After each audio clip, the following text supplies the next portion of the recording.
toutes et peut-être à tous à cette webconférence. Alors, c'est la dernière avant l'été. Vous êtes très, très nombreux et nombreuses à être inscrits. Et donc, ce soir, on est très heureuse, Laure et moi, de vous accueillir pour cette webconférence dédiée au cancer du sein HER2, qu'il soit positif, faible, ultra faible, etc. et toutes leurs implications dans les formes localisées et comme métastatiques. Donc, ce sujet, pour moi, me tient particulièrement à cœur. Je le disais au docteur Arnoux, au professeur Ladoire, qui seront nos orateurs. Je vais vous présenter. Je me souviens de la révolution de ce biomarqueur et justement des thérapeutiques qui avaient été mises en place pour cibler ce marqueur et de la communication orale, notamment à l'ASCO, qui est un grand congrès international où les médecins s'étaient levés. C'était vraiment une standing ovation parce que c'était vraiment une révolution pour les femmes qui présentaient à l'époque donc ce marqueur HER2 qui était positif, et maintenant on a évolué vers des marquages plus faibles ou ultra faibles, low comme on les appelle. Et donc c'est tout cela qu'on va voir ce soir avec d'abord le docteur Arnoux. Bonsoir docteur Arnoux. Donc, bonsoir. Vous êtes anatomopathologiste. Vous allez donc nous expliquer tous ces biomarqueurs. Donc, vous êtes au CGLF qui est à Dijon. Bonsoir, merci beaucoup d'être avec nous. Et ensuite, nous verrons tous les parcours adaptés avec le professeur Ladoire. Bonsoir, professeur Ladoire. Bonsoir. Donc, vous allez nous parler de quel parcours de soins pour les cancers HER2, pour quelle patiente. Et donc, vous êtes oncologue également au CGLF, donc qui est le centre anti-cancer de Dijon. Bonsoir et merci à tous les deux d'être présents avec nous. Merci de votre invitation, c'est un plaisir. Oui, merci. Voilà, alors un tout petit mot d'accueil pour toutes celles et ceux, mais surtout celles qui sont donc sur mon réseau cancer du sein. Donc depuis des années, on a un groupe d'échange autour des cancers HER2 qui s'est sophistiqué avec le temps, avec celles qui sont HER2 hormonodépendantes, HER2 non hormonodépendantes. Et puis depuis quelques temps, on parle de ces notions de récepteurs faibles ou ultra faibles. Et en fait, ça révolutionne depuis donc comme le disait Oriane, ce marqueur, cette HER2, il révolutionne les prises en charge. Les parcours de soins aussi sont différents en fonction des situations. Et aujourd'hui, c'est aussi des chances en plus de bien savoir finalement quel type de maladie on a. Et on va pouvoir en fait vous éclairer et vous aider à vous repérer pour se poser les bonnes questions en fonction de sa situation, si on est diagnostiqué récemment ou si on est, comme moi, une plus vieille patiente qui n'a pas forcément toutes les informations sur son vieux dossier. Et donc, en fait, pouvoir un peu se repérer dans ces évolutions extrêmement importantes, puisqu'en face de cette meilleure connaissance des maladies, il y a des nouvelles thérapeutiques qui font que les patientes vivent aujourd'hui encore plus longtemps, encore mieux accompagnées et de plus en plus à guérir dans différentes situations. Donc ça nous donne beaucoup d'espoir. Alors, on a beaucoup de choses à vous dire, donc on va sans plus tarder passer la parole à nos intervenants. On fera plusieurs temps de questions. Donc, pour rappel, vous pouvez donc échanger dans le chat, rebondir, mais surtout pour poser vos questions, vous les mettez bien dans l'onglet questions. Et donc, avec Oriane, on se fera un plaisir de porter votre voix. On rassemblera peut-être plusieurs questions parce que vous êtes assez nombreuses. Mais du coup, avec l'idée de bien répondre à vos préoccupations pendant cette soirée. Donc, merci beaucoup et on laisse la parole au docteur Arnoux. Eh bien, merci beaucoup. Donc, donc je suis pathologiste, pathologiste. C'est donc le médecin qui regarde les tumeurs, fait le diagnostic de cancer, souvent de mauvaises nouvelles, et cherche les biomarqueurs qui ciblent les nouveaux traitements en routine tous les jours. Voilà. Donc, on va parler d'HER2 qui pour moi est une belle aventure puisque j'ai un certain âge et j'ai connu le cancer du sein sans HER2 et c'est un plaisir de travailler sur ce sujet qui a quand même apporté de grands progrès. Donc, HER2, c'est quoi? Et qu'est-ce qu'être positif? Qu'est-ce qu'être faible, ultra faible, négatif? Et à quel moment est-ce que c'est recherché? Donc, HR2, c'est un gène et une protéine. Donc, c'est un gène qui est sur le chromosome 17. Tout le monde a ce gène. C'est un gène qui est présent et qui exprime la protéine dans toutes les cellules épithéliales à un taux extrêmement faible, à peine détectable. Et c'est une protéine qui a un rôle dans le développement embryonnaire et qui permet au cours de la vie la prolifération, la différenciation, la mobilité des cellules, mais qui a un rôle physiologique très important pour les cellules normales. Alors, en pathologie, il y a un phénomène qui peut arriver, en particulier dans le cancer du sein, mais pas que. Ce gène peut se multiplier, c'est-à-dire on parle d'amplification, c'est-à-dire qu'au lieu d'avoir 2 fois HR2 parce qu'on a hérité un HR2 de son papa et un de sa maman, eh bien, il y a sur un chromosome de nombreuses fois le même gène, ce qu'on appelle une amplification. Et quand il y a une amplification, donc il y a très rarement des mutations, des translocations, dont ce n'est pas le sujet ce soir, mais à ce moment-là, la surexpression de la protéine est quasiment obligatoire, c'est-à-dire qu'au lieu d'en avoir extrêmement peu, vous en avez beaucoup à la surface des cellules. Et quand il y a beaucoup d'HR2 à la surface des cellules, eh bien, cette protéine HR2 devient auto-activable, c'est-à-dire qu'elle a une activité, son activité est constante quand il y a cette surexpression. Et donc, cette activité constante d'HR2 va, hélas, entraîner 2 grands mécanismes, la prolifération et la survie cellulaire, et va donc donner des avantages très importants à la cellule tumorale. Alors, pour résumer, donc, vous avez en rose au milieu le noyau et l'ADN de la cellule. Donc, vous avez normalement 2 fois HR2. Vous avez un petit peu d'ARN, c'est-à-dire le produit des gènes dans le cytoplasme. Et puis, vous avez à la surface du jaune la protéine qui est normalement à la surface de la lésion. Et puis, il y en a un petit peu qui peut être relargué dans le sang. Et il y a 2 techniques pour regarder HR2 dans les tumeurs. Soit on regarde les gènes, en particulier avec la fiche, qu'on appelle la fiche, soit on regarde la protéine à la surface de la cellule et c'est le test d'immunohistochimie qui est fait en routine. Donc on peut faire les deux, mais en général on commence par faire l'immunohistochimie, j'en parlerai. Alors pour le pathologiste, comment il peut regarder cette surexpression? Il y a des règles qui sont assez précises. Il regarde les lames au microscope et puis s'il voit un faible grossissement la protéine à la surface des cellules, c'est une intensité forte. S'il est obligé d'aller à un grossissement plus important, c'est une intensité modérée. Et puis, s'il est obligé vraiment de regarder multiplié par 400 fois, 40x, c'est 400 fois pour voir le marquage, eh bien, c'est ce qu'on appelle une intensité faible. Et donc, avec ceci, on va pouvoir classer les tumeurs du sein. Alors, l'histoire, on en a parlé tout à l'heure, l'histoire initiale des cancers du sein, HR2 dans les cancers du sein, c'est 87. C'était de la biologie moléculaire où on a décrit cette amplification du gène HR2 et on s'est aperçu que ces cancers du sein qui avaient une amplification d'HR2 étaient de très mauvais pronostics, voire les cancers du sein de plus mauvais pronostics.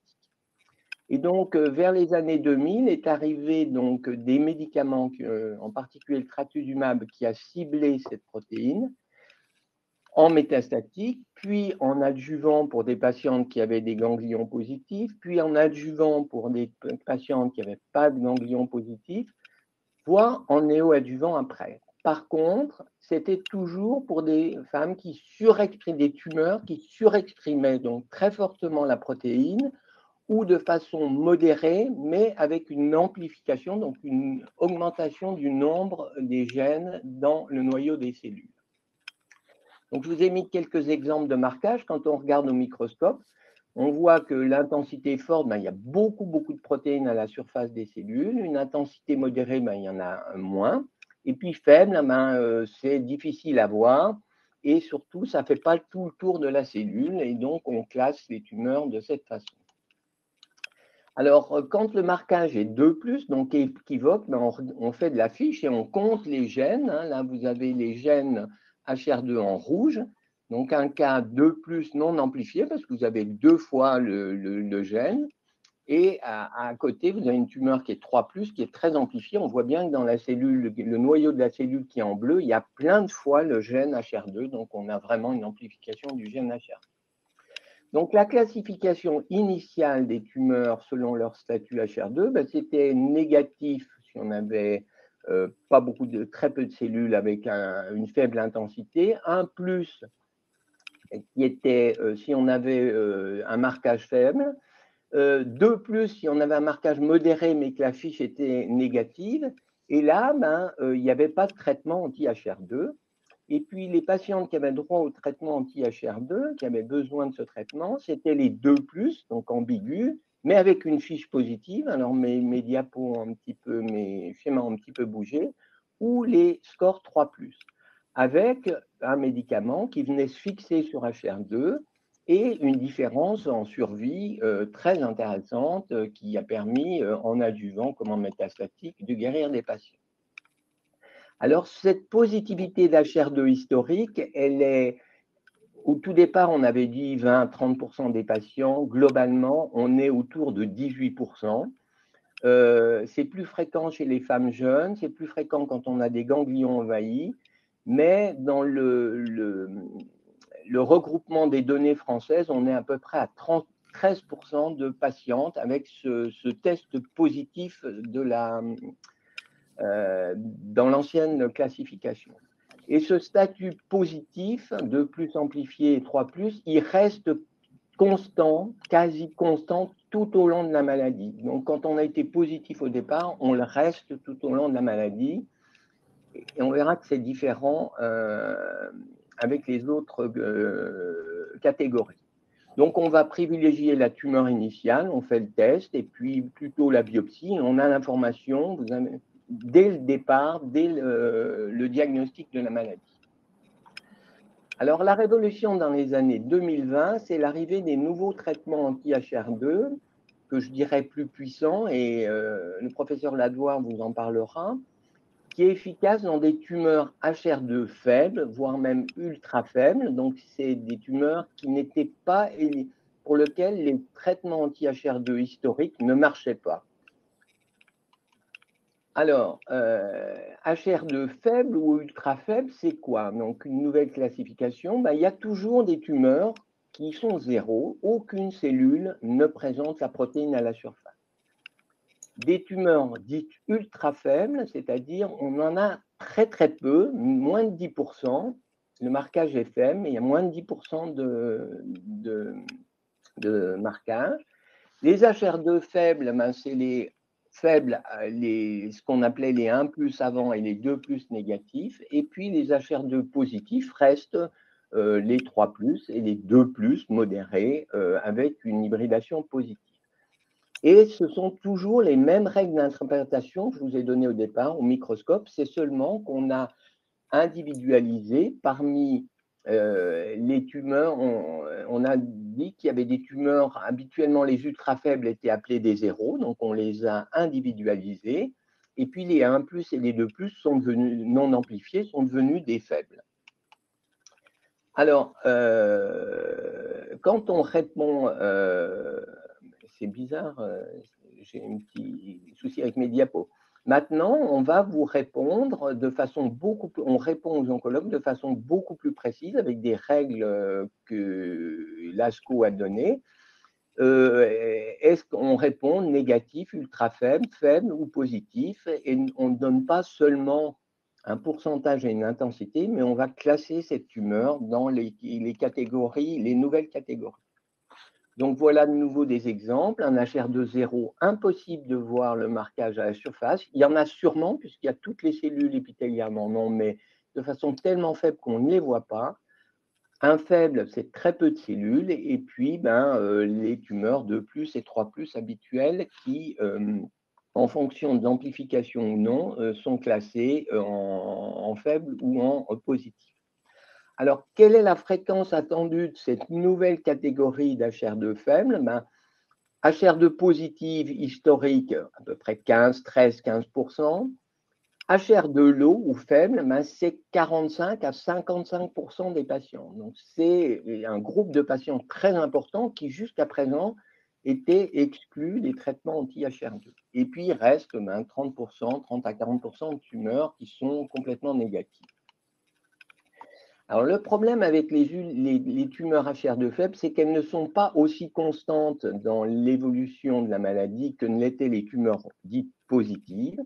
C'est normal c'est beaucoup plus hétérogène, on n'a pas beaucoup de cellules qui sont marquées et on peut avoir des variations de statut entre la biopsie et la pièce opératoire quand on est opéré.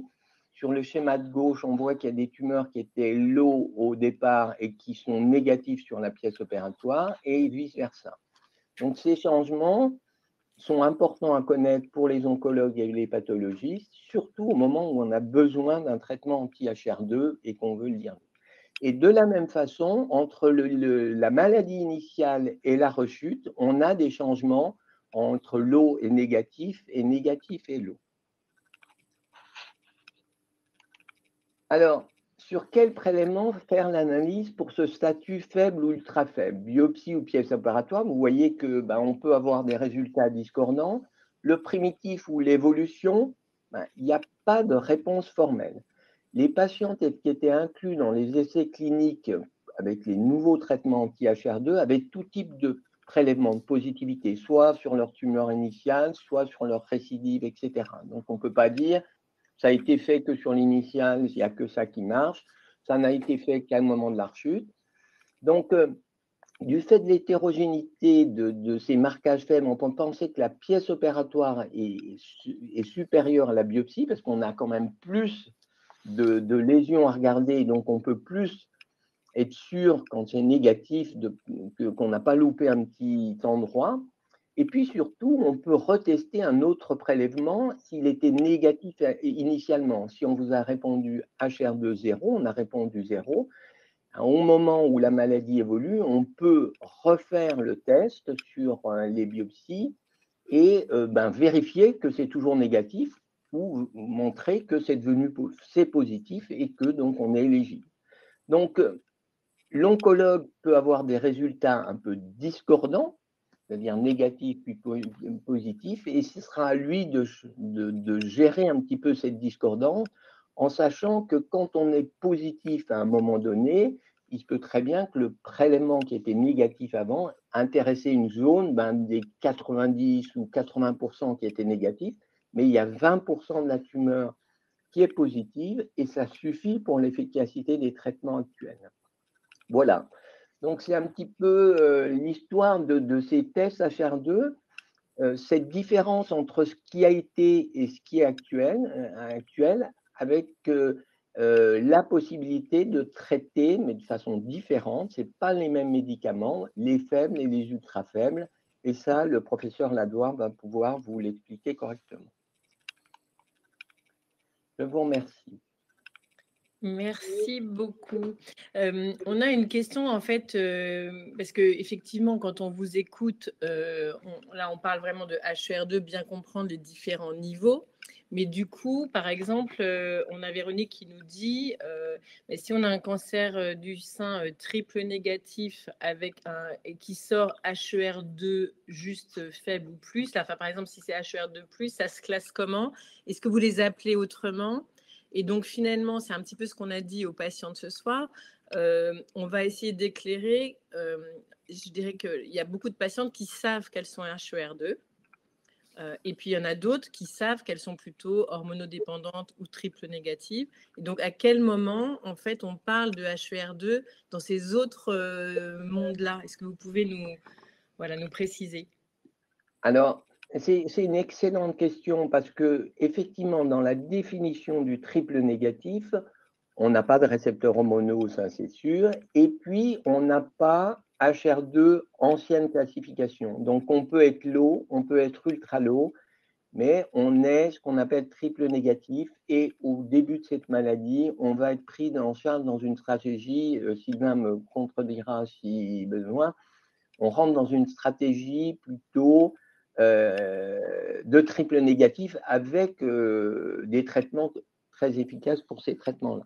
Par contre, la question pourra se poser après, c'est-à-dire que si jamais ces traitements n'ont pas permis la guérison de la patiente, eh bien, c'est des patientes qui sont triple négatifs, mais HR2 low ou HR2 ultra low. Donc, triple négatif ne veut pas dire que l'HR2 est 0. D'accord. Et donc, on va en reparler tout à l'heure avec le professeur Ladoire par rapport aux options de traitement qui s'ouvrent. En fait, c'est des nouvelles options qui s'ouvrent. Et ça, c'est aussi le cas pour des patientes qui seraient hormonodépendantes avec HER2 1+. Exactement. Donc, en fait, elles sont historiquement récepteurs hormonaux, donc hormonodépendantes et HR2 1+, etc. Donc, elles ne rentrent pas elles rentrent plutôt dans une stratégie de tumeur récepteurs hormonaux positifs et pas un anti-HR2 tout de suite. Mais Sylvain le dira tout à l'heure, il commencera à avoir des stratégies pour ces patientes hormonodépendantes. Donc, la connaissance pour les nouvelles patientes dès le début de la maladie de leur statut HR2 précis, c'est-à-dire pas plus négatif mais positif, mais négatif, low, ultra low, positif, est indispensable pour la prise en charge et l'oncologue en a absolument besoin et la patiente pourra savoir exactement finalement quelles sont les options thérapeutiques qui se surajoutent éventuellement, parce qu'on n'en a pas toujours besoin, mais au cours du temps. Alors, moi, j'ai une question. Après, on vous reposera des questions sur les scores, mais il y avait une question d'Isabelle qui disait une métastase issue quand on a un cancer primitif HER2 du sein. Est-ce que la métastase est également surexprime ou exprime HER2? Alors, c'est ce que j'ai dit, le statut amplifié est quasi constant au cours de la maladie. Il y a en médecine, on dit jamais toujours, on dit jamais jamais, donc il y a, voilà. Et donc, les oncologues, le diagnostic de métastase, lorsqu'il y a un diagnostic de métastase, il y a pratiquement toujours une biopsie et on refait le test. Et si jamais il y a une discordance, c'est exceptionnel, mais ça arrive, eh bien, on la voit parce qu'on refait le test et il y a des cas qui étaient complètement négatifs et la métastase est positive. Je vous dis, c'est 1%, c'est moins de 1%, ou l'inverse. Mais le test est refait. Ok. Et du coup, moi, je vais avoir une question de, entre guillemets, vieille patiente. Si j'ai été soignée pour un cancer du sein non HER2, donc par exemple RH+ ou triple nègre, je rechute finalement. Est-ce que, et pour avoir cette information, du coup, vous allez refaire une biopsie pour la patiente du coup qui serait en rechute et qui ne connaîtrait pas son statut faible ou ultra faible? Il y a plusieurs façons de faire. Il y a regarder le compte-rendu initial, parce que c'était peut-être marqué 1+, et donc à 1+, c'est faible. Voilà.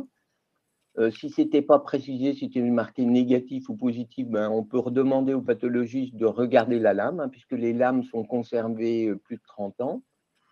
Ou bien, on va refaire une biopsie. Mais il y a plusieurs façons de trouver le statut, mais toutes les patientes, au moment où elles en ont besoin, doivent avoir cette information. L'oncologue a besoin de cette information. Soit elle existait de façon un petit peu confidentielle dans le compte-rendu, pas aussi explicite, soit on peut la retrouver. Alors, une dernière question de Béatrice qui nous demande ce que signifie le score 0+. Voilà, HER2 négatif avec un score 0+. Alors, 0+, c'est 0. À mon avis, c'est 0. Voilà, c'est 0. Parfait, merci. Professeur Ladoire, on va vous laisser. Alors,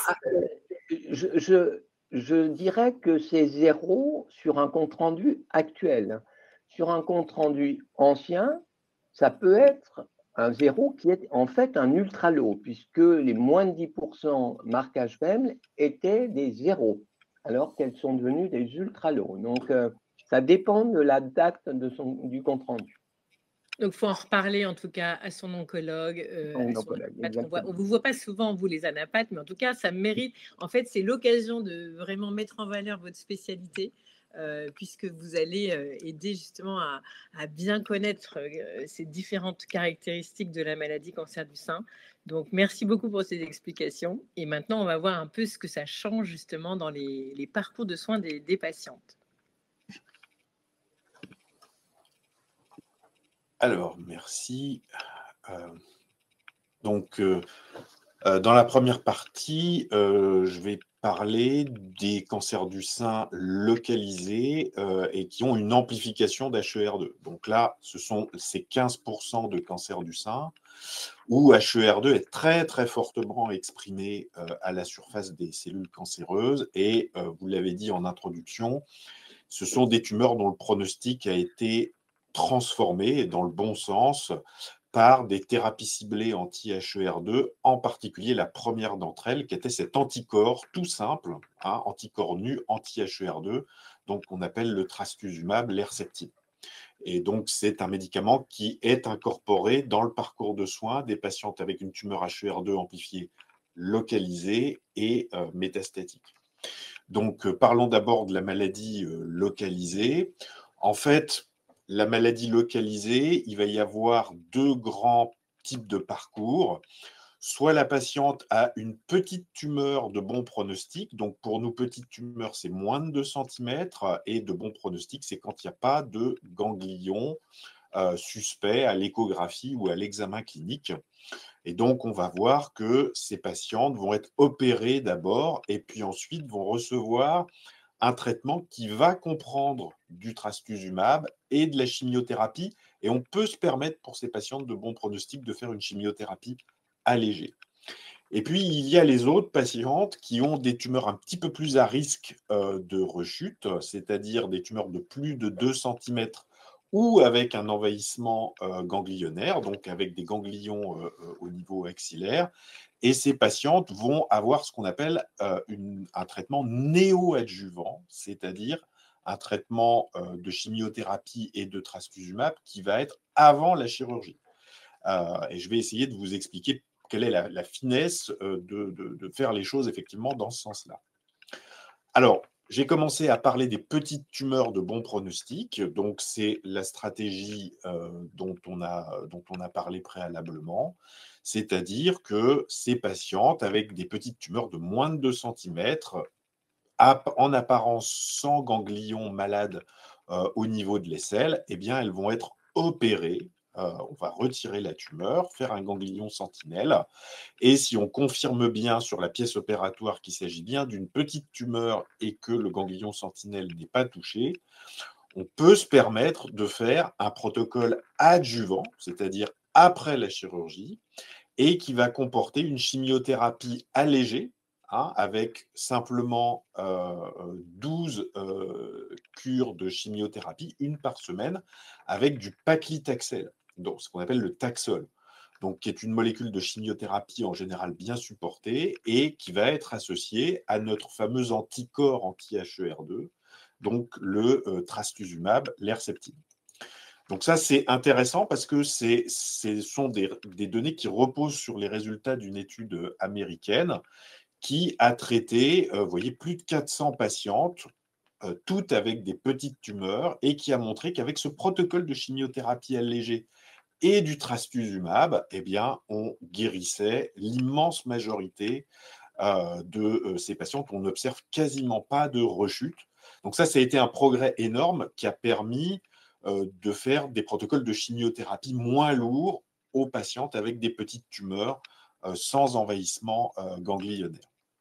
Pour les autres patientes avec un cancer du sein HER2 amplifié et avec un risque de rechute un petit peu plus important, soit parce qu'elles ont une tumeur de plus de 2 cm, soit parce qu'il y a des ganglions qui apparaissent pathologiques, on va faire la chimiothérapie avec le trastuzumab, mais avant la chirurgie. C'est ce qu'on appelle un protocole néoadjuvant. Et l'intérêt de faire ce traitement systémique avant la chirurgie, c'est que quand vous faites la chirurgie après, eh bien, vous avez le résultat de l'efficacité de ce protocole de chimiothérapie sur l'examen microscopique de la pièce opératoire. Je m'explique. Si votre traitement que vous avez fait avant la chirurgie a été très efficace, eh bien, normalement, sur la pièce opératoire, il n'y a plus rien. C'est ce qu'on appelle une réponse histologique complète. C'est Laurent, dans son compte-rendu ANAPAD, qui nous l'indique. Il nous dit, moi, je ne vois plus de cellules tumorales, aucune, tout est mort. C'est-à-dire que le traitement de chimiothérapie plus d'herceptine qu'on a fait avant la chirurgie, il a été très efficace. Ça, c'est le scénario idéal, parce qu'on sait que dans cette situation-là, vous voyez, ce sont les courbes rouges de survie sans rechute que vous voyez sur la droite de la diapositive, on sait que le risque de rechute est très, très faible. Et que donc, après la chirurgie, on peut se contenter, entre guillemets, d'avoir un traitement post-opératoire d'entretien juste avec de l'herceptine, parce que le traitement à base d'herceptine a été très efficace. L'autre possibilité de scénario, évidemment, c'est le fait que malgré le traitement néoadjuvant, il reste de la maladie résiduelle sur la pièce opératoire. Donc, la patiente n'a pas de réponse histologique complète. Et donc, ça veut dire qu'il y a une partie de la maladie qui est résistante à la chimiothérapie classique et à l'herceptine. Et donc, après la chirurgie, on va chercher à renforcer le traitement post-opératoire, non pas avec de l'herceptine toute seule, parce qu'on a vu que le traitement préopératoire avec simplement de l'herceptine, c'était probablement pas suffisant pour tout le contingent tumoral. Et donc, on va faire un traitement de consolidation avec une espèce de super herceptine. Cette super herceptine, c'est un médicament qui s'appelle le TDM1, le Kadcyla. En fait, c'est le même anticorps que l'herceptine, c'est de l'herceptine, mais en plus, on a greffé sur l'anticorps de la chimiothérapie. C'est-à-dire que s'il reste des cellules dans l'organisme de la patiente, eh bien cet anticorps, il va venir se fixer dessus, puisqu'il reconnaît HER2, et il apporte une chimiothérapie très toxique aux éventuelles cellules tumorales résiduelles. Et très clairement, il y a une étude qui s'appelle Catherine, qui a clairement montré que de faire ce TDM1, donc cet anticorps drogue conjugué de première génération, plutôt que le trastuzumab en post-opératoire, eh bien, permettait d'éviter un certain nombre de rechutes. Voilà, donc ça, c'était pour la maladie localisée. Je ne sais pas, Laure, si vous voulez qu'on fasse une pause question à ce moment-là, avant d'aborder la maladie métastatique. Oui, je pense que c'est intéressant de faire une pause à ce moment-là. Déjà, par exemple, on a Réjeanne qui nous demande si le type de chirurgie, si j'ai une tumérectomie ou une mastectomie, est-ce que ça intervient ou en fait, non, pas du tout. Là, c'est la réponse complète. On peut l'évaluer, quel que soit le format de la chirurgie. Est-ce que vous pouvez nous préciser ça? Oui, absolument. Le type de chirurgie, donc soit conservatrice, soit radicale, avec une mastectomie, premièrement, n'influence pas le choix des traitements effectivement qu'on fait. Et en cas de très bonne réponse au traitement néoadjuvant, si une chirurgie conservatrice est possible, bien entendu, elle doit être privilégiée. Hein. On peut tout à fait évaluer la qualité de la réponse et notamment l'existence d'une réponse histologique complète sur une pièce de chirurgie conservatrice. De Joël qui nous demande s'il y a un âge limite pour avoir accès à ces traitements. Alors, c'est une bonne question qui rejoint un petit peu celle de l'épidémiologie des cancers du sein HER2 amplifiés. Hein. En fait, ce sont des tumeurs qui sont moins fréquentes, qui sont plus fréquentes chez les femmes jeunes. Et donc, on a beaucoup moins de cancers du sein HER2 amplifiés, globalement après 70 ans. Et plus on avance en âge, plus la fréquence de ces tumeurs HER2 amplifiées est faible.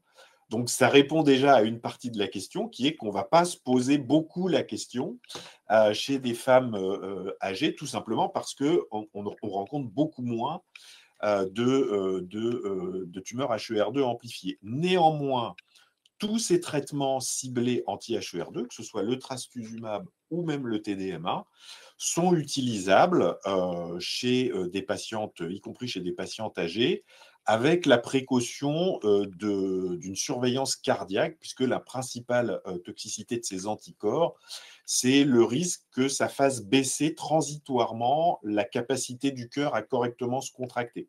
Ce sont des toxicités qui sont réversibles dans l'immense majorité des cas et qui ne sont pas comme les toxicités de certaines chimiothérapies sur le cœur, c'est-à-dire irréversibles. Donc, en prenant ce type de précautions, ce sont des médicaments qui sont parfaitement utilisables chez des patientes sans contre-indication cardiaque, y compris des patientes âgées. Super, merci. Et donc, dans cette situation de cancer localisé, que ça soit, on va dire, en dessous de 2 cm ou au-dessus de 2 cm, donc il y a des traitements après la chirurgie. Oui.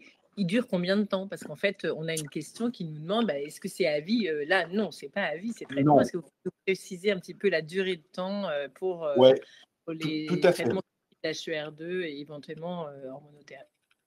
Voilà, tout à fait. Alors, pour les patientes, effectivement, de bon pronostic, avec un traitement soit adjuvant, soit un traitement néoadjuvant qui a induit une réponse histologique complète, le but, c'est de faire un traitement de trastuzumab pendant 1 année au total. Hein. Cette année comprend, bien entendu, les injections de trastuzumab qui auraient eu lieu en néoadjuvant avant la chirurgie.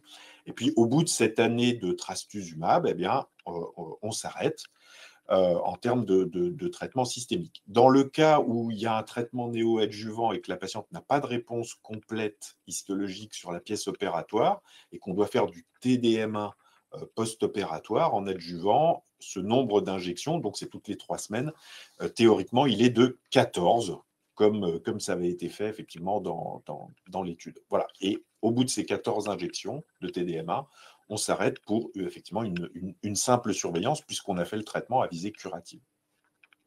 Merci. Alors, on a beaucoup de questions d'ordre personnel.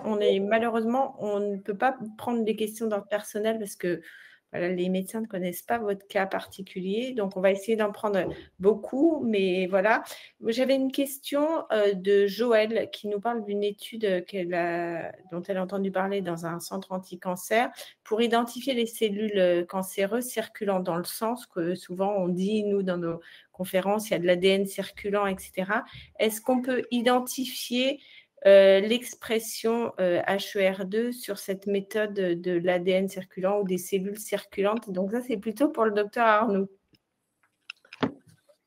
Alors, on peut récupérer des cellules circulantes. Il faut savoir que le cancer du sein est quand même pas le cancer du sein où les cellules circulantes sont le plus nombreuses, loin de là. Et donc, c'est des techniques qui sont assez difficiles et dont la fiabilité n'est pas complète. Autant l'ADN et les cellules tumorales circulantes permettent de dire vous êtes plutôt guéri, pas guéri, mais rechercher le biomarqueur actuellement, le biomarqueur HR2, parce qu'il y a d'autres types de tumeurs, les cancers du poumon, c'est tout à fait autre chose. Pour le moment, c'est encore un peu juste. Voilà.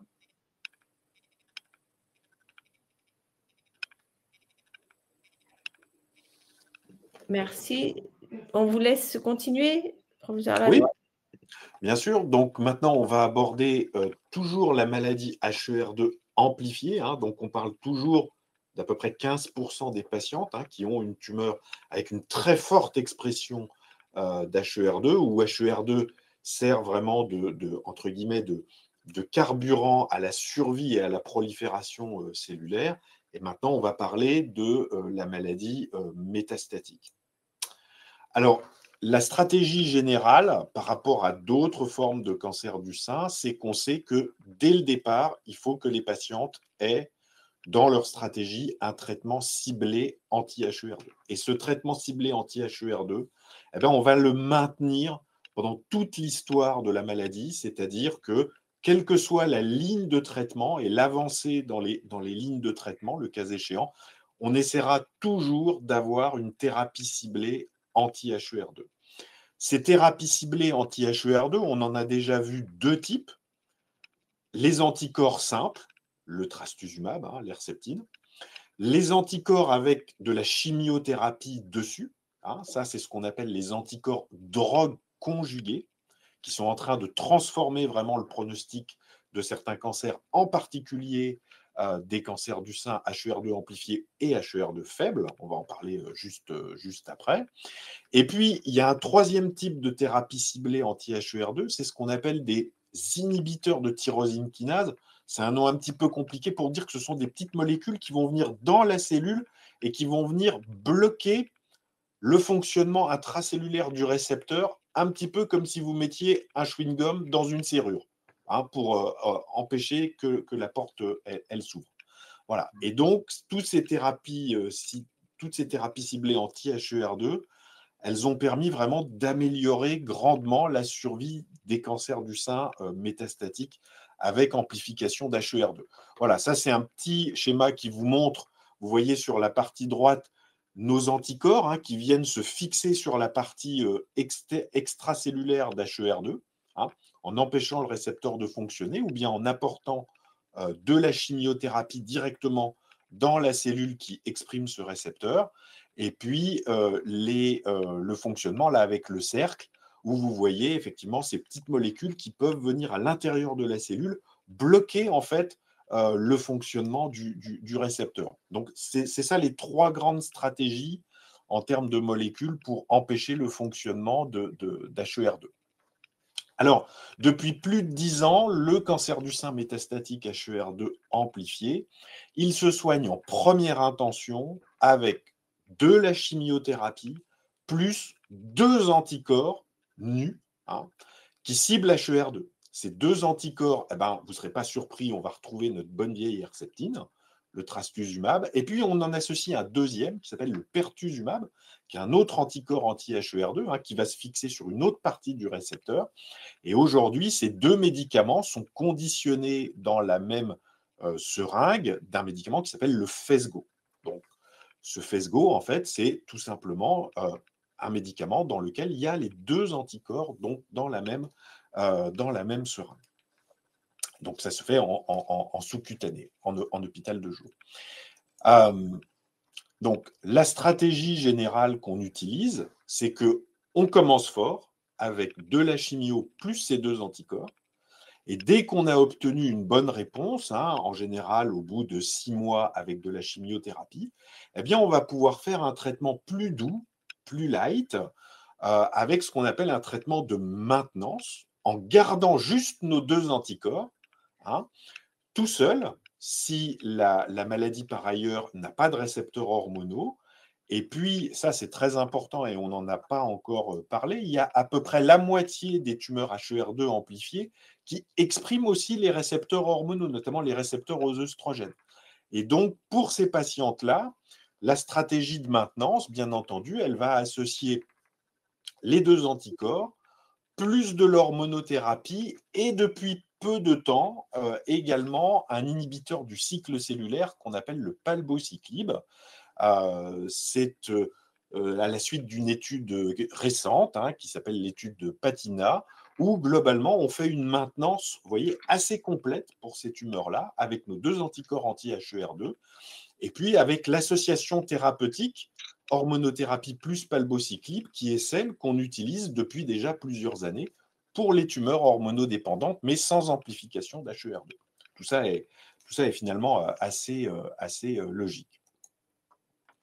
Alors, au-delà de cette première ligne de traitement, c'est-à-dire quand malheureusement il y a une situation de progression de la maladie, malgré ce traitement d'induction puis de maintenance, ce qu'on va faire en deuxième ligne, c'est un anticorps drogue conjugué.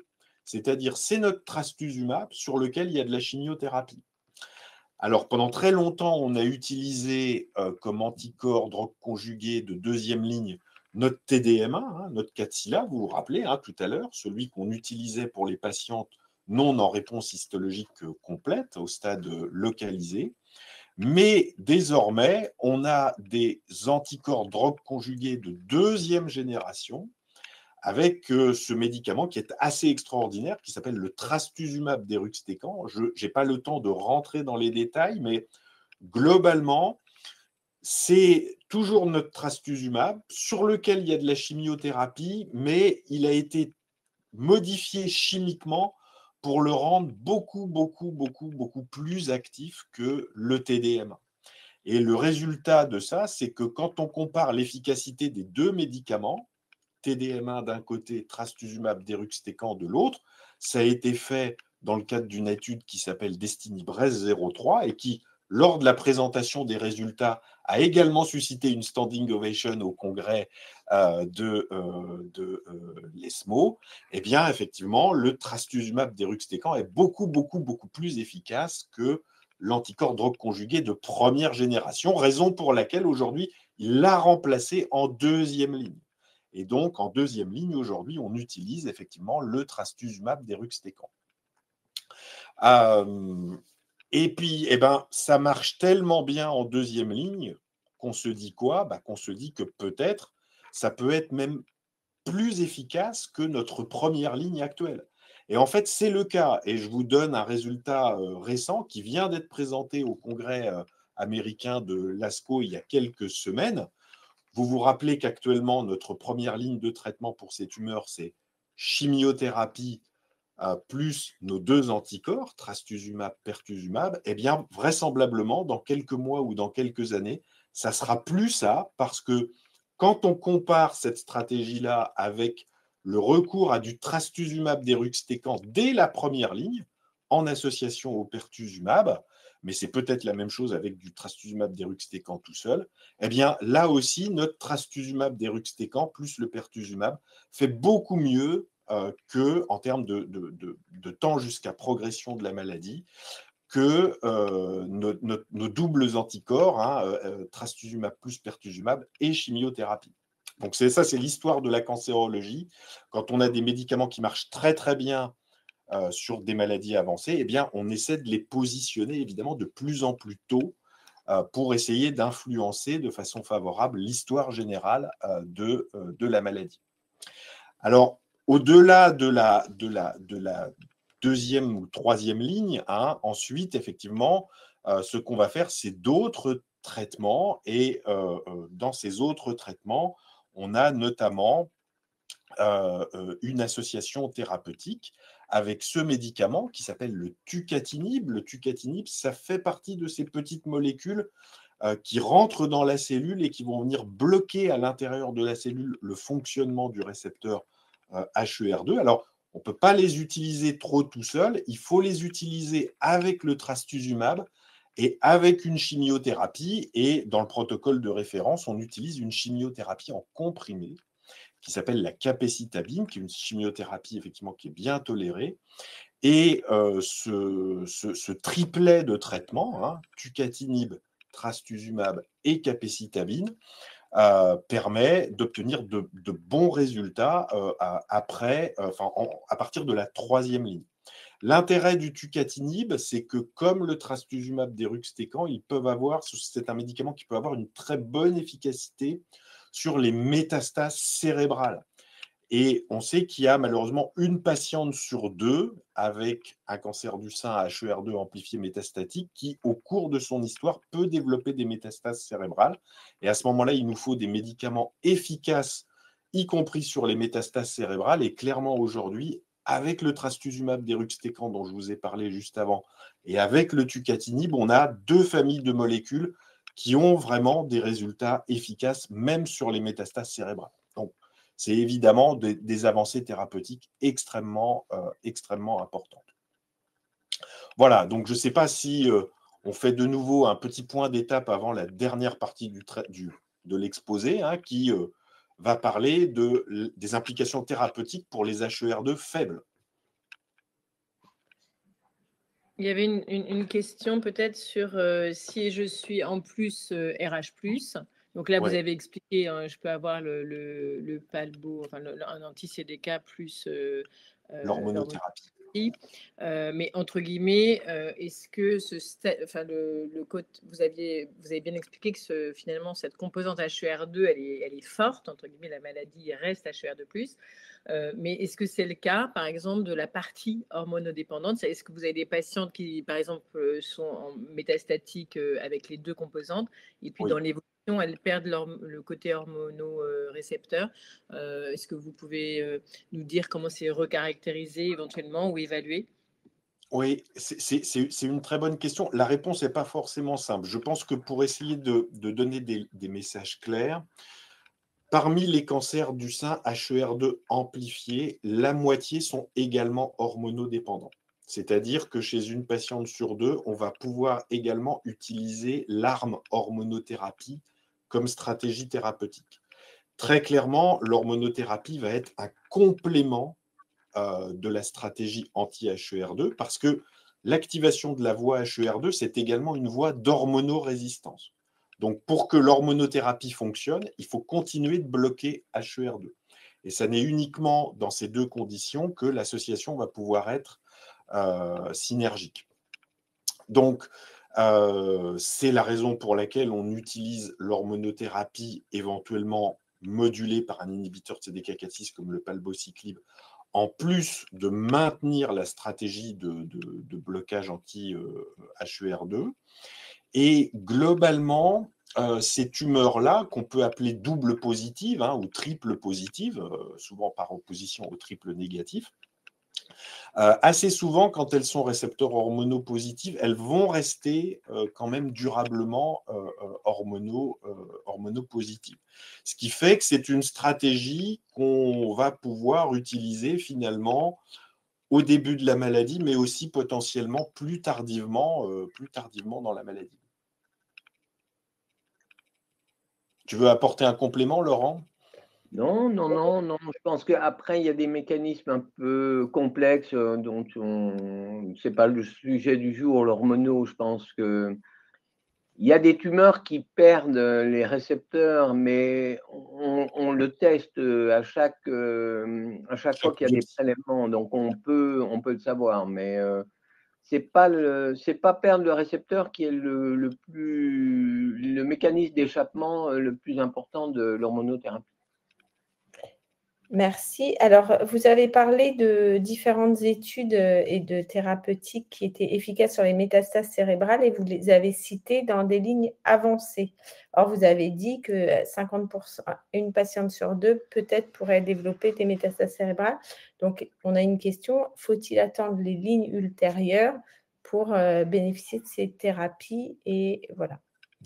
Non, Oui, alors Laurent, si tu veux. Je voudrais juste dire, Sylvain a dit une patiente sur deux HER2 positif, une patiente sur deux qui est métastatique. Hein. Il ne faut pas penser qu'une patiente sur deux qui est HER2 positif aura des métastases cérébrales. Hein.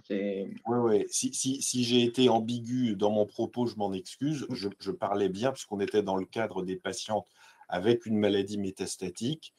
Et au cours de l'évolution de la maladie métastatique, jusqu'à une patiente sur deux peut développer des métastases cérébrales. Et donc, à la fois les nouveaux anticorps conjugués comme le trastuzumab deruxtecan ou des petites molécules comme le tucatinib sont très efficaces lorsque, malheureusement, il y a le diagnostic de métastase cérébrale. Et ce sont des médicaments qui sont efficaces pour faire régresser les métastases cérébrales, à tel point même que des fois, on peut se passer de l'irradiation cérébrale, tellement ils sont efficaces. Mais bien entendu, l'utilisation de ces médicaments n'est pas restreinte au fait d'avoir des métastases cérébrales. Et fort heureusement, on les utilise pour toutes les patientes, dès la deuxième ligne, par exemple, pour le trastuzumab deruxtecan, ou dès la troisième ligne pour le tucatinib, y compris s'il n'y a pas de métastase cérébrale. Parce que peut-être il pourrait justement avoir un rôle préventif sur l'apparition ultérieure des métastases cérébrales. On n'a pas encore d'argument pour en être sûr et certain, mais c'est tout à fait probable. Alors, les implications sur le statut HER2 faible, donc pour repréciser les choses, en fait, jusqu'à maintenant, comme Laurent vous a dit, avant, dans l'ancien monde, on avait d'un côté les tumeurs, les cancers du sein HER2 amplifiés vraiment, donc uniquement ces 15% de cancers du sein. Et finalement, les traitements anti-HER2 ne concernaient que ces patientes-là. Et maintenant, on a une très grande majorité de tumeurs du sein qui sont également HER2 faibles. À peu près 60 à 70% des tumeurs récepteurs hormonopositifs et environ 30% des cancers du sein dits triple négatifs. Et vous avez bien compris que ces triples négatifs et ces tumeurs RH+, n'ont pas d'amplification d'HER2, mais peuvent être aussi HER2 faibles. En anglais, on dit HER2 low. Et donc, jusqu'à présent, les traitements anti-HER2 classiques, le trastuzumab, le pertuzumab, le TDM1, n'avaient aucune action thérapeutique, c'est-à-dire ne fonctionnaient pas dans ces tumeurs HER2 low. Mais maintenant, on a des anticorps drogue conjugués de deuxième génération, comme le trastuzumab deruxtecan, qui vont fonctionner, y compris dans les tumeurs HER2 low. Ce qui évidemment est intéressant, puisque c'est une solution thérapeutique supplémentaire par rapport à tout ce qui existait déjà. Et ça, on s'en est aperçu extrêmement tôt dans le développement thérapeutique du trastuzumab deruxtecan. Ça, c'est la phase 1 du trastuzumab deruxtecan. Donc, on savait déjà que ça fonctionnait très, très bien pour les tumeurs HER2 amplifiées. Et finalement, ça fonctionnait tellement fort, tellement bien, que les inventeurs du médicament se sont dit il faut qu'on teste ça, y compris chez des patients qui ont des tumeurs HER2 faibles. Et dès la phase 1, on s'est aperçu que ça fonctionnait mieux que n'importe quel autre traitement pour ces patientes qui, vous voyez, étaient dans des lignes extrêmement avancées. Vous voyez qu'ici, la plupart des patientes ont une régression tumorale, alors même qu'elles ont déjà reçu en moyenne 7 à 8 lignes de traitement.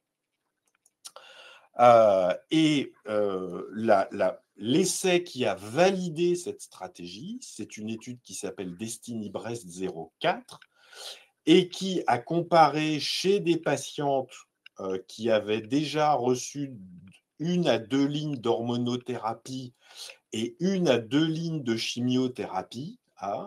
Donc, on est vraiment en 4e ligne, 5e ligne de traitement, qui a comparé le trastuzumab deruxtecan à une chimiothérapie classique pour les patientes qui avaient des tumeurs HER2 faibles. Donc, je répète, c'est l'immense majorité en fait des patientes avec des tumeurs récepteurs hormonaux positifs. 60 à 70% de ces patientes. Et en fait, qu'est-ce que cette étude a montré? Là aussi, il y a eu une standing ovation.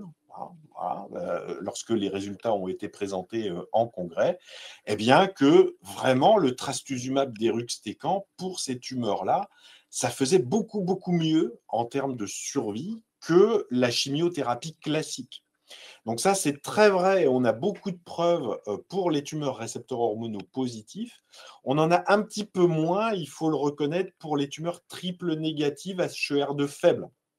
Tout simplement parce que dans l'étude, vous voyez, c'est le diagramme de droite sur la diapo, il y avait peu de patientes avec des cancers du sein triple négatifs HER2 faibles. Néanmoins, les résultats vont dans le même sens, c'est-à-dire que le trastuzumab deruxtecan, pour ces tumeurs, marche beaucoup mieux qu'une chimiothérapie conventionnelle. Ça, c'est juste pour expliquer que, je vais le résumer en un proverbe qu'on utilise beaucoup dans notre petit monde, HER2 low un jour, HER2 low toujours. C'est-à-dire que le statut HER2 low, il a été évalué finalement sur un échantillon, un vieil échantillon tumoral archivé par exemple il y a 10 ans, que ce soit la tumeur primitive ou une métastase, ou bien que le statut HER2 low, il a été évalué sur une biopsie récente. Finalement, s'il y a eu à un moment donné de l'HER2 low sur un prélèvement tumoral, quelle que soit son ancienneté, eh bien, toutes ces patientes bénéficient exactement de la même façon du trastuzumab deruxtecan. Ce qui laisse à penser que finalement, une fois qu'on a notre statut HER2 low pour une patiente donnée, il n'y a finalement pas forcément besoin de le réévaluer sur d'autres prélèvements. A contrario, si pour une patiente donnée, jusqu'à présent, tous les prélèvements que j'ai dans son histoire sont HER2 0, à ce moment-là, ça vaut le coup probablement de refaire des prélèvements et de nouvelles biopsies pour essayer de trouver ce statut HER2 low qui est associé à un bénéfice du trastuzumab. Ça, c'est nos collègues nord-américains qui l'ont clairement montré, effectivement. Plus je fais de biopsies à une patiente dans son histoire, plus la probabilité de trouver à un moment un statut HER2 low et donc qu'elle puisse avoir accès au traitement de trastuzumab deruxtecan, plus cette probabilité est importante. Donc, si dans le dossier d'une patiente, je n'ai qu'une vieille biopsie qui dit HER2 0, c'est absolument crucial d'obtenir de nouveaux prélèvements pour essayer effectivement d'avoir un statut HER2 low qui aujourd'hui est le seul garant de l'accès au trastuzumab deruxtecan. Donc, ça marche quand la maladie elle est HER2 faible, ça marche à une phase tardive de la maladie, quand la patiente a déjà reçu plusieurs lignes d'hormonothérapie et déjà 1 à 2 lignes de chimiothérapie. Est-ce que ça peut fonctionner plus tôt et est-ce que ça peut remplacer la chimiothérapie finalement dès la première ligne de chimiothérapie nécessaire? Ça, c'était l'objet de l'étude Destiny-Breast 06.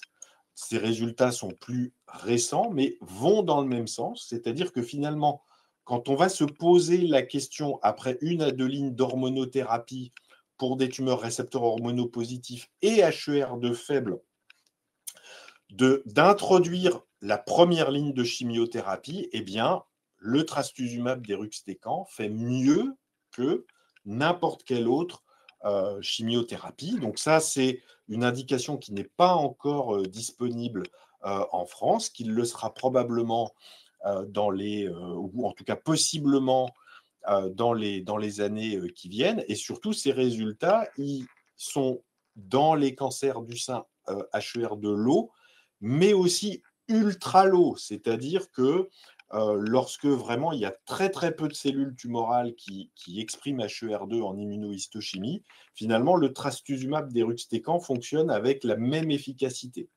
Ce qui d'ailleurs pose la question de savoir si vraiment l'anticorps drogue conjugué il fonctionne et il délivre sa chimiothérapie vraiment en se fixant sur les cellules tumorales.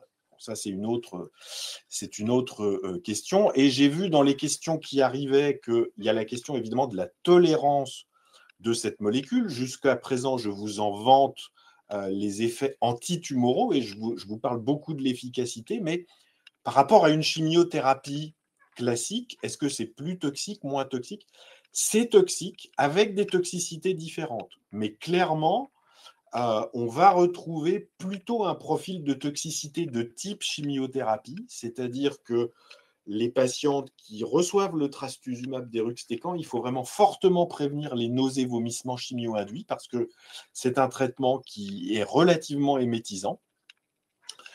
C'est un traitement qui peut entraîner une alopécie chez à peu près un tiers des patientes. Donc, si on peut proposer le casque réfrigérant pour éviter la perte de cheveux avec le trastuzumab deruxtecan, il faut le faire. Et ce médicament a une toxicité qui est rare, mais qui est très particulière, c'est qu'elle peut induire des inflammations pulmonaires. C'est ce qu'on appelle des ILD, ce sont des pneumopathies interstitielles. La physiopathologie, c'est-à-dire le mécanisme par lequel ce traitement de trastuzumab deruxtecan induit ces inflammations pulmonaires, n'est pas connu. En revanche, c'est ce qui vous explique pourquoi votre oncologue va vous proposer de faire des scanners pulmonaires régulièrement au cours du traitement par trastuzumab deruxtecan pour surveiller les premiers signes d'apparition et les traiter efficacement si jamais cette inflammation pulmonaire a tendance à arriver chez une patiente. Donc, ça va concerner à peu près 10-15% des patientes traitées par trastuzumab deruxtecan.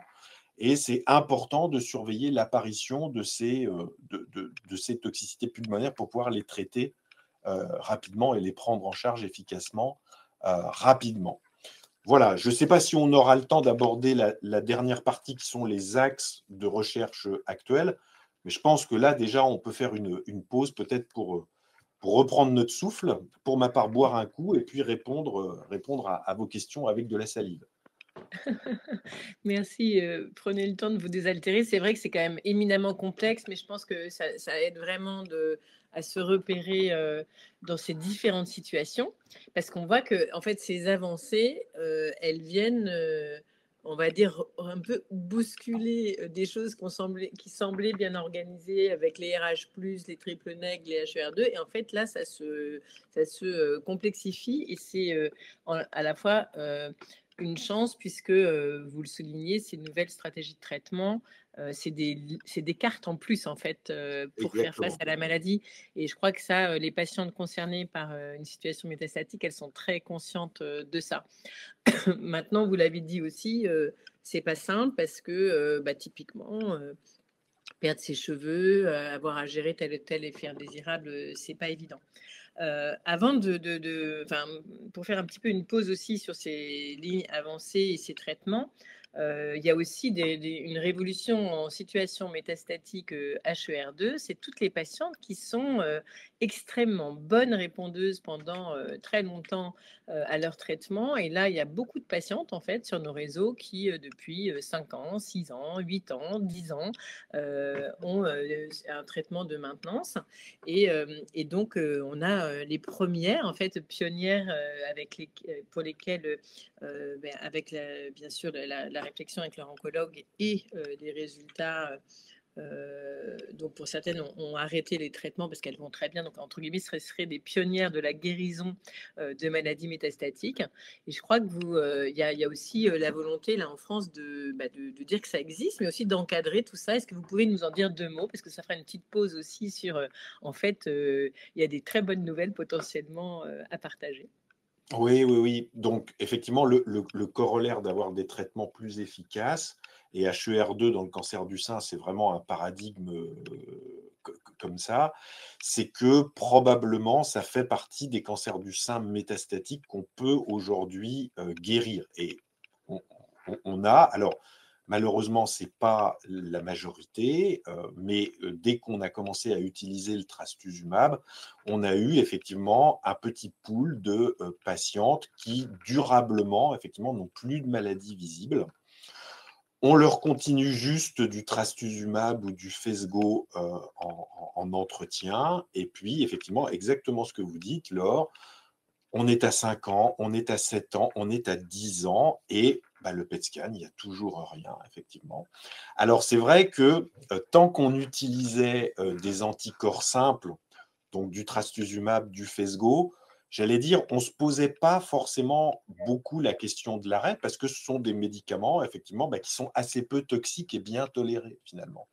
Et ça, je crois que c'est le paradoxe, mais ça a été le revers de la médaille, finalement, d'une certaine paresse intellectuelle des cliniciens qui ne se sont pas très vite forcément posé la question de savoir si on pouvait se permettre effectivement d'arrêter ces traitements chez ces patientes en réponse complète durable. Je pense qu'avec le trastuzumab deruxtecan, vous m'avez bien compris, on a un traitement là qui est beaucoup plus efficace et qui va permettre de mettre, je pense, en tout cas les premières études le montrent, beaucoup plus de patientes en réponse complète à l'imagerie, mais pour le coup avec un profil de tolérance beaucoup plus compliqué à manager sur la durée. Et ça, je pense que ça va nous forcer, en particulier les académiques, à monter très très rapidement. Et pour ne rien vous cacher, ces études, elles sont déjà en construction, en imagination de la part des groupes académiques nord-américains, européens, français notamment, pour avoir effectivement des stratégies pour nous permettre peut-être de faire des stratégies de pause thérapeutique ou de surveillance des patientes en excellente réponse.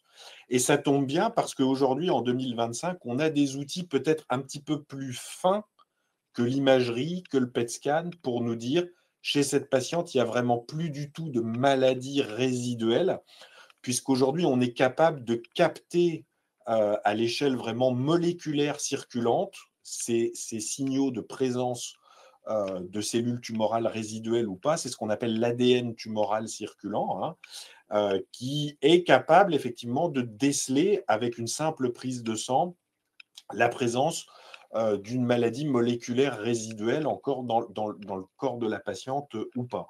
Et donc, on peut tout à fait imaginer que chez ces patientes qui sont en réponse complète à l'imagerie et qui n'ont pas de maladie moléculaire résiduelle décelable dans le sang avec l'ADN tumoral circulant, on puisse, avec beaucoup plus de sécurité, arrêter les traitements et surtout pouvoir, le cas échéant, éventuellement les reprendre avant que de nouvelles métastases n'apparaissent à l'imagerie, lorsque éventuellement l'ADN tumoral circulant se repositive dans la prise de sang. Donc, toutes ces études et tous ces nouveaux designs d'études, de désescalade thérapeutique, ils sont en train d'être imaginés grâce au traitement efficace, effectivement, qu'on a maintenant, notamment avec ces nouveaux anticorps drogue conjugués. Et je crois que vous nous aviez préparé quelques slides aussi de perspective. Donc, je ne sais pas si on a le temps.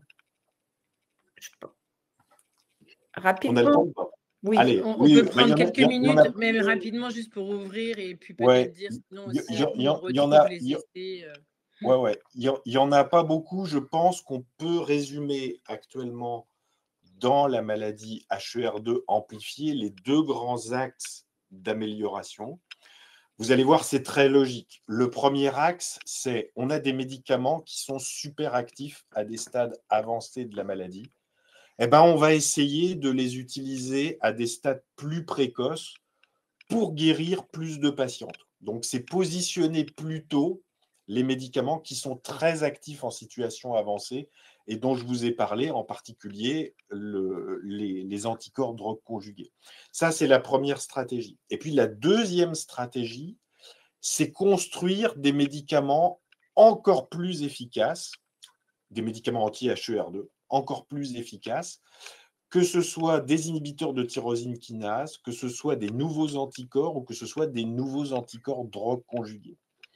Donc, pour illustrer le premier aspect des choses, c'est-à-dire positionner à des stades précoces les traitements qui fonctionnent très très bien en maladie métastatique, eh ben, par exemple, pour le trastuzumab deruxtecan, on va essayer que le trastuzumab deruxtecan il remplace le TDM1 pour les patientes avec des cancers du sein HER2 amplifiés localisés qui ne sont pas en réponse histologique complète sur la pièce opératoire. Vous vous rappelez que je vous ai dit tout à l'heure que ce qu'on utilise pour 14 injections en traitement de consolidation, actuellement, c'est le TDM1. Ça sera peut-être le trastuzumab deruxtecan pour guérir plus de patientes dans les années qui viennent, puisque l'étude qui est censée démontrer ça, elle est terminée et on devrait avoir des premiers résultats courant probablement 2026. En néoadjuvant, actuellement, on utilise de la chimiothérapie plus de l'herceptine et éventuellement du pertuzumab pour les pays qui y ont accès. Eh bien, il y a un essai qui lui aussi est clôturé aux inclusions et qui vise à remplacer tout ou partie de la chimiothérapie par le trastuzumab deruxtecan. Donc, vous voyez, ça illustre le fait que cette molécule qui est en train de révolutionner le pronostic des patientes avec une maladie métastatique, dans les années qui viennent, va peut-être permettre de guérir plus de patientes au stade localisé. Pareil pour le tucatinib, qui est cette petite molécule qu'on utilise en situation actuelle, en situation métastatique, à partir de la 3e ligne, à l'heure actuelle, eh bien, il y a un essai, effectivement, par exemple, qui va le mettre au cours de la phase d'entretien en première ligne métastatique. Donc, vous voyez qu'on positionne effectivement plutôt les médicaments qui fonctionnent tardivement dans la maladie métastatique. De nouveaux anticorps qui arrivent, en particulier ce nouvel anticorps qui s'appelle le zanidatamab. Alors, c'est très particulier parce que c'est un seul anticorps, mais chacune des parties de ce même anticorps va reconnaître des parties différentes du récepteur HER2. Et ça, c'est très efficace pour bloquer la signalisation d'HER2. Et c'est tellement efficace d'ailleurs que cet anticorps, qu'on appelle biparatopique, en fait, il est tout de suite ingéré par la cellule cancéreuse. Et ça, c'est super parce que si on greffe de la chimiothérapie sur cet anticorps, ça veut dire que la chimiothérapie, elle va être rapidement ingérée dans les cellules cancéreuses. Et donc, ce zanidatamab, on en a fait un anticorps drogue conjugué. C'est ce qu'on appelle le zanidatamab zovodotin. c'est des noms encore pour le moment un peu barbares, mais c'est encore une nouvelle façon de faire des nouveaux anticorps drogue conjugués. Voilà, et puis ça, c'est un nouveau tucatinib, entre guillemets, hein, un nouveau TKI, une nouvelle petite molécule qui passe très très bien dans le cerveau et dont on espère qu'il va donner des résultats encore plus efficaces sur les métastases cérébrales. Voilà, donc c'est un petit pot pourri de ce qui est développé en ce moment, mais qui montre vraiment les deux grands axes de la recherche pour le cancer du sein HER2 amplifié, pour la maladie métastatique, positionner plutôt ce qui marche très bien à des phases tardives, effectivement, et puis développer de nouveaux traitements ciblés anti-HER2, que ce soit des TKI, des anticorps ou des anticorps drogue conjugués. Voilà, j'espère que je n'ai pas été trop long et maintenant place à la discussion et à des questions s'il y en a. Oui, merci beaucoup, c'est vraiment très intéressant et très, très complet. On va prendre encore quelques questions, mais pas trop, parce qu'on a déjà un peu débordé. Et vous retrouverez le replay avec toutes ces informations pour les reprendre tranquillement. Et l'idée, on ne peut évidemment pas répondre à toutes les questions individuelles, mais c'est que vous puissiez réécouter et peut-être retourner vers vos équipes de soins, vos médecins, pour plus d'informations dans votre situation. Mais il y a un exemple, une question que je trouve intéressante, puisqu'on ne l'a pas encore complètement abordée, sur par exemple une patiente en situation métastatique triple négatif qui a une réponse complète sous son traitement, on va dire un autre anticorps conjugué dédié au cancer triple nég, et qui est caractérisé HER2 low. Est-ce que ça veut dire que dans le futur, si besoin, typiquement, ces anticorps dont vous avez parlé, anticorps conjugués, pourraient être proposés si cette personne avait besoin à l'avenir? Oui, alors, la réponse est un petit peu complexe et elle doit être prudente. Elle doit être prudente pour deux choses. Premièrement, en termes de niveau de preuve, j'en ai un petit peu parlé lorsque je vous ai montré le résultat des essais. Le niveau de preuve actuellement du trastuzumab deruxtecan dans les cancers du sein triple négatif HER2 low est quand même plus faible que pour les cancers du sein récepteurs hormonaux positifs HER2 low. Dans les études, moins de patientes ont été traitées, voilà, etc. Ça, c'est la première précaution. Et la deuxième précaution, c'est que vous l'avez dit, Laure, et je pense que notre public peut-être est au courant, dans le cancer du sein triple négatif, il y a un autre anticorps drogue conjugué qui cible une autre cible, qui est TROP2, voilà, et qu'on utilise en général en première ou en deuxième ligne de traitement, et qui utilise pour être toxique comme molécule de chimiothérapie, donc qui lui est greffée dessus, une même famille de chimiothérapie que celle qui est greffée sur le trastuzumab deruxtecan. Où est-ce que je veux en venir? C'est que si jamais la maladie triple négative HER2 low a échappé au sacituzumab govitecan, puisqu'on ne va pas tourner autour du pot, au Trodelvy, c'est peut-être que le mécanisme de résistance de la maladie est un mécanisme de résistance à cette famille de chimiothérapie-là. Et d'utiliser derrière un anticorps drogue conjugué comme le trastuzumab deruxtecan, donc qui reconnaît une autre cible, mais qui utilise une famille de chimiothérapie identique pour donner son action cytotoxique, il y a probablement un risque qu'il y ait des phénomènes de résistance croisés entre les deux anticorps drogue conjugués. Donc ça, ce sont des choses qui sont en train d'être explorées parce que, évidemment, on commence tout juste à avoir l'expérience clinique de ces nouvelles séquences thérapeutiques qui n'ont pas été faites dans des essais cliniques jusqu'à présent. En France, on a fait une cohorte française de vraie vie. Il y a une cohorte plus large européenne de vraie vie avec des résultats qui seront probablement montrés lors de prochains congrès pour qu'on analyse tous collégialement et collectivement les résultats. Mais on va dire que cette séquence thérapeutique, elle est possible sur le papier si le cancer du sein triple négatif est HER2 low. mais que le degré de confiance qu'on a pour le trastuzumab deruxtecan dans cette situation-là est probablement moins étayé au moment où on se parle que pour les tumeurs RH+, HER de l'eau. Voilà. Merci beaucoup. Alors, il y avait une question un peu différente, mais on va la prendre sur l'activité physique. Ouais. L'importance de l'activité physique, et en fait, c'est tout aussi important que les traitements. Donc, voilà, est-ce que vous avez des données justement sur la diminution des risques de récidive, sur quel sport, etc. C'était ce genre de questions. Voilà, alors je ne suis pas un spécialiste effectivement de l'activité physique. Néanmoins, le point qui est soulevé là est très, très, très important. Et plus on avance, plus on se rend compte du fait que l'activité physique adaptée, hein, évidemment, hein, on ne parle pas de sport forcément à haute intensité, plus on se rend compte qu'en fait c'est un très bon médicament, non seulement, comme vous l'avez dit, alors possiblement pour éviter effectivement un certain nombre de rechutes, mais je dirais aussi et surtout pour le maintien de la qualité de vie des patientes sous traitement et probablement pour mieux supporter un certain nombre de traitements. Alors ce soir, ce n'est pas notre sujet, mais je pense en particulier dans le cancer du sein, par exemple, à tout ce qui est les effets secondaires de l'hormonothérapie adjuvante.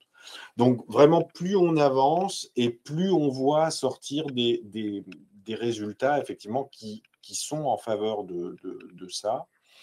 Je pense que la question la plus difficile est celle que vous avez posée à la fin de votre question et qui est à partir de quel niveau d'activité physique est-ce qu'on peut quantifier vraiment le bénéfice? Ça, on ne sait pas très bien forcément répondre à cette question. En tout cas, moi, je ne le sais pas.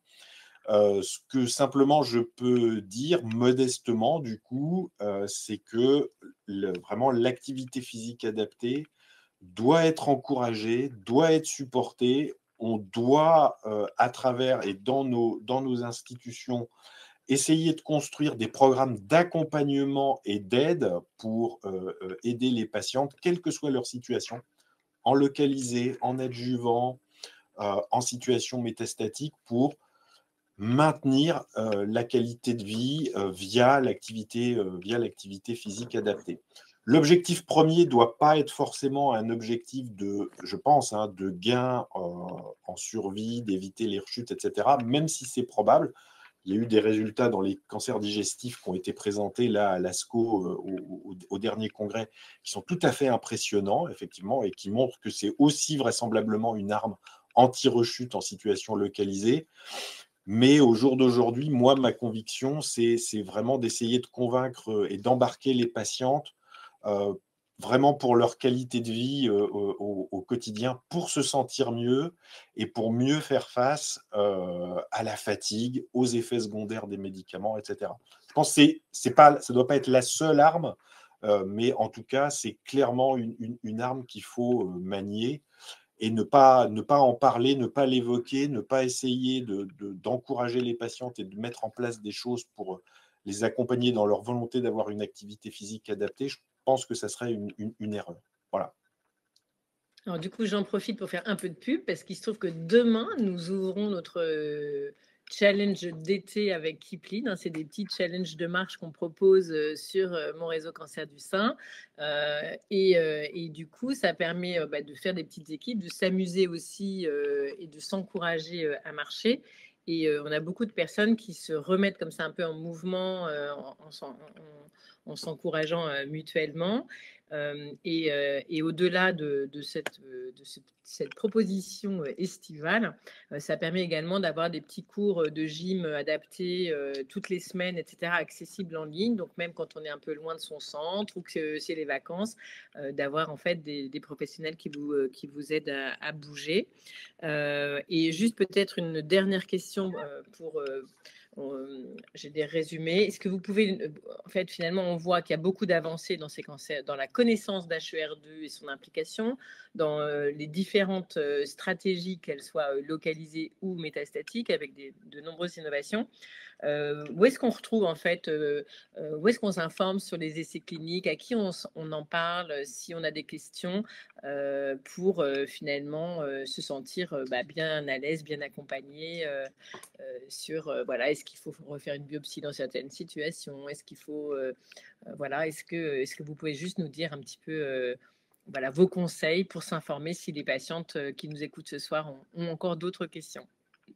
Oui, j'aurais tendance à, je ne vais pas dire à prêcher pour ma boutique, mais voilà, à dire que l'oncologue, effectivement, référent, doit être le référent pour toutes ces questions qui sont inhérentes à la prise en charge. Et vraiment, il faut qu'il y ait une relation, bien évidemment, de confiance, et il faut que toutes les patientes se sentent tout à fait libres de poser des questions, de ne pas avoir peur de poser effectivement des questions, de ne pas avoir peur de poser une question qui paraît, entre guillemets, pas adaptée. Ou voilà, donc on est là. En général, d'ailleurs, on aime beaucoup discuter avec les patientes et expliquer pourquoi est-ce qu'on rebiopsie, pourquoi est-ce que là, c'est pas nécessaire de rebiopsier, parce qu'on a l'information, on a toute l'information effectivement qu'il faut pour prescrire le traitement adapté, et pourquoi on choisit tel ou tel type de traitement. Donc vraiment, sentez-vous à l'aise de nous challenger, pourquoi pas, de nous poser effectivement les questions. Et à chaque fois, effectivement, que vous entendez quelque chose, même si vous n'êtes pas sûr de forcément avoir compris tous les tenants et les aboutissants, vraiment, n'hésitez pas.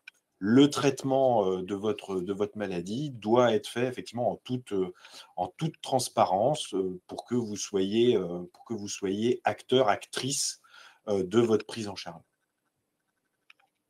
Parfait. Merci beaucoup. On vous souhaite à toutes et tous une très bonne soirée, un bel été, et donc on se retrouvera à partir du mois de septembre.